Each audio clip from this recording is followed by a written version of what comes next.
Hey everybody, Tooth here. So we were talking about we was going to go over some of our builds. Well, here's one of them right here. This is the current AR-10 that we are working on, trying to get it tuned right and everything else. And yes, these rifles do require some tuning. One of the issues we're having with this one is light primer strikes right now. I'm trying to figure out exactly what's causing it. I don't know if I'm getting bolt bounce. I don't know if I'm making the gas system work too hard trying to overpower springs and buffer. Honestly, I think it's just it needs a heavier spring and buffer. I think that's the only thing I'm having, or it could just be a manufacturer's defect in the BCG for the powering pin, or something along those lines. So we'll go ahead and cover it. We've only put a couple hundred rounds through this gun since it's been completed. Um, so we'll just start at the top, work our way down, and we'll hit key points as we go through. So up top, just an A2 flash hider. It was there. It was on a shelf. Boom. It was available. The barrel is a custom barrel from Excalibur Manufacturing. I know it's Excalibur. I'm pretty sure it's manufacturer Excalibur Arms. It is a 16-inch 1 in 12 twist rate. Went with the 1 in 12 twist rate because that is what they had going on in the original AR-10 that Stoner put out, and also the M14 for the lighter grain bullets, 147s and 150s. Now, I will say this: Excalibur is a hell of a company to deal with. I had questions. I told them what I was building, what I was doing, and kind of one of them deals where the guy walked me through it. Said, "Man, if you do this, this, and this, you'll be good to go." Okay, what about this? Well, you really don't need that. You're just extra money you don't need to spend, and I really like that because it was telling me, walking me through there. So, but yeah, it's a chromoly steel barrel. Probably go ahead and need to take the handguard off and paint it. I'm not a big fan of shiny stuff, to be honest with you. The handguard, it's just an arrow handguard. I will say this. Um, in the other videos, I think I said if Okie Bear published them, I don't know if he has or hasn't. Maybe we'll have to go back and revisit them. Um, your pinch bolts. Oh, sorry, your pinch bolts right here.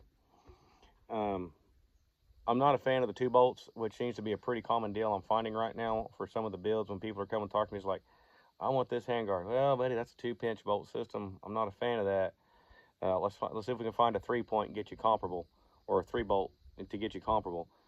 My primary daily use rifle, or my do-all rifle, whatever you want to call it, I've got 4 on it, and I've had whatever you can think of mounting on it. It's been mounted to it, and it's held up. In the past, I've had 2 bolt pinchers and all that stuff on the pinch for the barrel nut.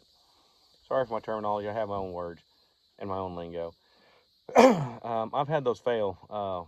Either work loose, they don't handle the flex and everything very well at the front, and when they start flexing up there, it just makes more work down here.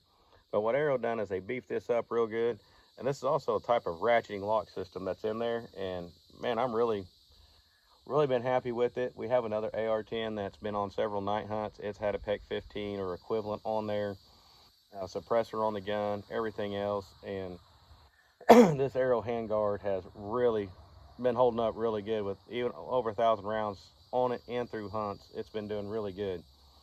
So then we just work our way back. Upper receiver, I'm not gonna lie, it's cheap. It's an Anderson. I spent most of my money on the barrel and the scope. The lower, I caught it on sales. It's Combat Armory.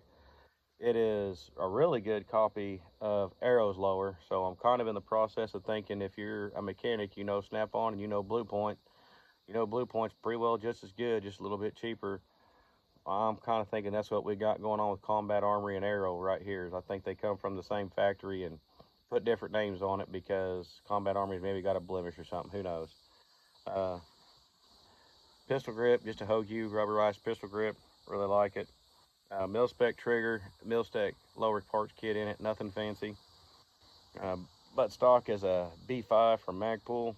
Um, I had a different stock on this gun originally that was on one of my AR-15s. I wound up having to go to this one. Had a little bit thicker butt plate back here. A little nicer on the shoulder, not so beat me up. And if I ever put a light on it, I got storage for batteries. Or a Slim Jim. Probably a Slim Jim. For when we go out and do those long walks and hunting coyotes and hogs. The scope on here is a 1 to 8 LPVO from Primary Arms. I really do like the scope.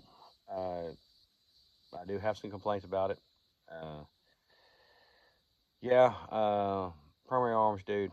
I hope it's the battery in this. I really do, because it's the battery that came with the gun.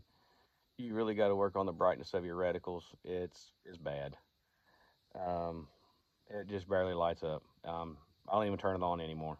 But it does come. It does says it has night vision function and everything else. So maybe it's good. Maybe it is just a battery.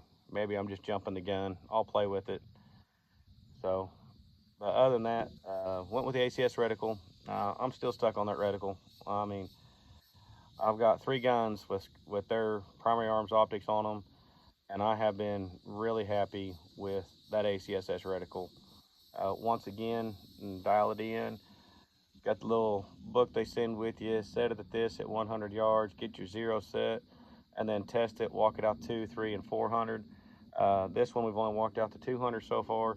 But once again, that drop reticle, BDC reticle, whatever you want to call it, it's right on the money. It's hitting every time. So, like I said, when we did this build, it was based off the M80 ball ammo. And what I wanted to do was say I built a battle rifle, which turned out to be a pretty legit deal so far, other than the light primer strike deal I got to figure out. And grouping wise, okay, Excalibur, you knocked it out of the park. Um, your bolt and your barrel is mainly what controls your grouping on your weapons, keeps the pressures and all that stuff regulated, and seating and everything else. Yeah, 100 yards with M80 ball, 1/2 inch groups and smaller. And that's me shooting off the ammo can you're leaning on right now as a rest, not using a lead sled. So might have to break the lead sled out and see what this thing can actually do. Take me out of the picture. I'm a decent shot, but not the best. So yeah, I mean, 1/2 inch groups at 100 yards. I'm not going to bitch, gripe, or complain about that. I don't think anybody would, especially out of an AR-10. Because you go to the military, AR-15s, they're like, 2 to 4 inch groups, we're happy with it. And I'm like, ew. But hey, it is what it is. Military's got different standards than the rest of us out here. But yeah, I think I kind of covered everything. So y'all take it easy, have fun, get out to the range, test your equipment out, play around. Here in a little bit, I'm going to go run over some handgun drills since I'm done messing with this until I get some more parts in. Y'all have fun. Later.